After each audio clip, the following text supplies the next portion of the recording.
Hello everybody, and welcome back to a new episode of LLRM series. And this video is all about BMS versus BSc Nursing. बहुत सारे students को जो NEET का aspirant होता है, NEET का exam देते हैं, स्कोर कम करते हैं, कोई ड्रॉप में फंस जाता है, कोई BSc नर्सिंग और BMS में चूज़ नहीं कर पाता है, MBBS मिलती नहीं है। तो बहुत बड़ा क्वेश्चन होता है कि लेना क्या है। ठीक है, BSc नर्सिंग कोर्स अडॉप्ट करना है या BMS सेलेक्ट करनी है। ये मेरे साथ भी हुआ था। ठीक है, मेरे नीट 2020 में मेरे स्कोर था। ठीक है, अच्छा स्कोर था, BMS की सीट मिल रही थी मेरे को, MBBS नहीं मिल रहा था। 12th के साथ ही मैंने नीट अटेम्प्ट किया था। बट ये था कि जो मतलब मैंने BSc नर्सिंग का भी फॉर्म भी भरा था, तो मेरे को LLRM मिल गया था and it is one of the top colleges in India for nursing. मैं कंफ्यूज थी। LLRM भाई गवर्नमेंट था, उनको सीट फिल करनी होती है, तो 4-5 दिन के एडमिशन ओपन थे। और इधर BMS की साइट नहीं खुली थी एडमिशन के लिए। BMS की साइट ओपन होनी थी काउंसलिंग दिसंबर में, LLRM में एडमिशन हो रहे थे नवंबर में। और एक बार गवर्नमेंट की आप सीट पकड़ लेते हो, ओरिजिनल डॉक्यूमेंट्स आपके डिपॉजिट हो जाते हैं, तो फिर आप उधर काउंसलिंग में भी चांस नहीं ले सकते, फ़ीस वगैरह सब चली जाती हैं। मैं भी इस लूप में फंसी थी एंड मेरे हिसाब से बहुत बच्चे फंसते हैं। हर साल का होता है ये, जो भी 12th में बायो लेता है, नीट एंड BSc नर्सिंग, इन सब में बहुत कन्फ्यूजन हो जाता है सबको। आज की वीडियो इसी चीज़ के ऊपर है कि क्या सेलेक्ट करें एंड दोनों कोर्सेज़ के प्रॉज एंड कॉन्स क्या हैं। अगर मैं बात करूँ BSc नर्सिंग की, तो BSc नर्सिंग फ़ीमेल्स के लिए ज़्यादा सूटेबल है इन कंपैरिजन टू मेल्स। पहली चीज़ तो ये। दूसरी चीज़, उसका रीज़न ये है कि फ़ीमेल्स इस कोर्स को ज़्यादा अडॉप्ट भी करती है मेल्स के कंपैरिजन, कॉलेज वगैरह का एटमॉस्फेयर एंड ऑल। ठीक है, बॉयज़ को इतना ग्रुप नहीं मिल पाता, उस टाइप से माहौल नहीं मिल पाता जिस टाइप से वो सोचते हैं। ठीक है, दूसरी चीज़, बॉयज़ के लिए जो कोटा है, सीट रहती हैं किसी भी गवर्नमेंट नर्सिंग एग्ज़ाम की, वो बहुत कम रहती है और कंपटीशन फिर उसमें बहुत हाई हो जाता है। लड़कियों के लिए ईजी हो जाता है थोड़ा। ठीक है, एक स्टेटस वाइज भी लड़कियों के लिए सही रहता है, लड़कों के लिए इतना नहीं रहता, क्योंकि अभी ये इतना ज़्यादा करियर मतलब हाइक में नहीं बना BSc नर्सिंग का लड़कों के लिए। ठीक है, तो इसीलिए अब अगर मैं बात करूँ आपके आगे, चलो ये तो एक जेंडर बाइस्ड चीज़ होगी।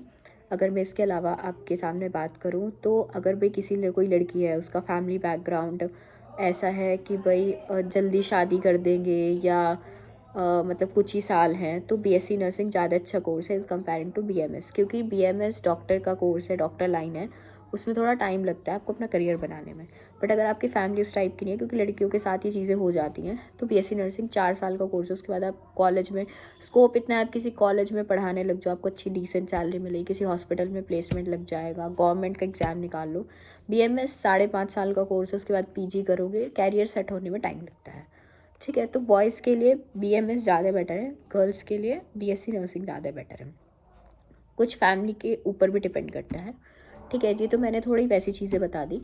ठीक है, अगर BMS की बात करूँ, ये 5.5 साल का कोर्स है, BSc नर्सिंग 4 साल का कोर्स है। BMS करने के बाद आपको फिर MD का कोर्स करना पड़ेगा, अगर आपको बहुत अच्छा करियर चाहिए इसमें। ठीक है, BSc नर्सिंग में ऐसा कुछ नहीं, आप खाली BSc नर्सिंग करके भी एक अच्छा करियर बना सकते हो। उसके लिए आपको PG करने की ज़रूरत नहीं है, MSc नर्सिंग वो आपकी चॉइसफुल है। BMS करके आपको PG करना ज़्यादा हो जाता है, ऐसा नहीं, BMS करके आप अच्छा करियर बना सकते हो, बट PG करना फिर भी उसको ज़्यादा वैल्यू दी जाती है अगर आप MD हो तो उसमें आपको MD और करना थोड़ा सही रहता है। BSc नर्सिंग में ऐसा नहीं है। दूसरी चीज़ ये है कि अगर आप BMS करते हो तो थोड़ा लंबा कोर्स है, पढ़ाई ज़्यादा है, फिर आपका PG का कंपटीशन हो जाता है, थोड़ा आपको डॉक्टर, आप किसी हॉस्पिटल में एक्सपीरियंस गेन करना पड़ेगा काफ़ी टाइम तक। एक अच्छी रेपुटेशन के लिए आपको एक लंबा वो चाहिए, और उसके हिसाब से आपकी सैलरी भी मतलब आपको टाइम लगेगा। BSc नर्सिंग में ऐसा कुछ नहीं है। BSc नर्सिंग 4 साल का कोर्स करो, PG का झंझट नहीं है, गवर्नमेंट का एग्ज़ाम क्रैक करो, गर्ल्स के लिए तो काफ़ी सही है। ठीक है, and you got a very decent salary. ठीक है, आप पढ़ाने लग सकते हो, आप प्राइवेट में अच्छे हॉस्पिटल का प्लेसमेंट ले सकते हो, तो ये वाली चीज़ है। ठीक है, अगर मतलब फ़ीस की बात करूँ, BMS की फ़ीस ज़्यादा है। आपको BSc नर्सिंग की गवर्नमेंट कॉलेजेस की तो इतनी फ़ीस होती नहीं है। ठीक है, और स्कॉलरशिप आ जाती है। BMS में भी गवर्नमेंट की इतनी नहीं मिलेगी, स्कॉलरशिप आती है, बट फिर भी अगर आप BSc नर्सिंग प्राइवेट से कर रहे हो तो इतना बेटर आप BMS कर लो प्राइवेट से, क्योंकि प्राइवेट की BMS की भी अगर मतलब सेमी गवर्नमेंट कॉलेज है तो इतनी ही होती है जितनी प्राइवेट में आजकल BSc नर्सिंग की चल रही है। सो मैंने आपको मेरे हिसाब से तो काफ़ी अच्छे से डिफरेंस करके बताया है गर्ल्स और बॉयज़ में, जेंडर वाइज भी एंड ड्यूरेशन में भी एंड कैरियर वाइज एंड मतलब फैमिली बैकग्राउंड वाइज एंड हर चीज़ से कि सारे फैक्टर्स को लेके क्या आपके लिए सही रहेगा। अब वो आप डिपेंड करता है आप कैसी फैमिली से बिलोंग करते हो, आप लड़का हो लड़की हो, आपके फाइनेंसेस कैसे हैं ना, आप अपना करियर को इतना टाइम देने में ओके हो, या फिर आप ये आपको जल्दी सेटल करना है अपने आप को, तो उस सब पे आपका डिसीजन मेकिंग बनती है। ठीक है, बाकी मैंने BSc नर्सिंग की थी, उसका उसके भी बहुत सारे फैक्टर्स थे। It is a personal story. अगर कोई इंटरेस्टेड हो तो please do comment in the comment box, तो मैं फुर्सत से एक वीडियो बनाऊंगी इसके ऊपर। ठीक है, so thank you and follow for more.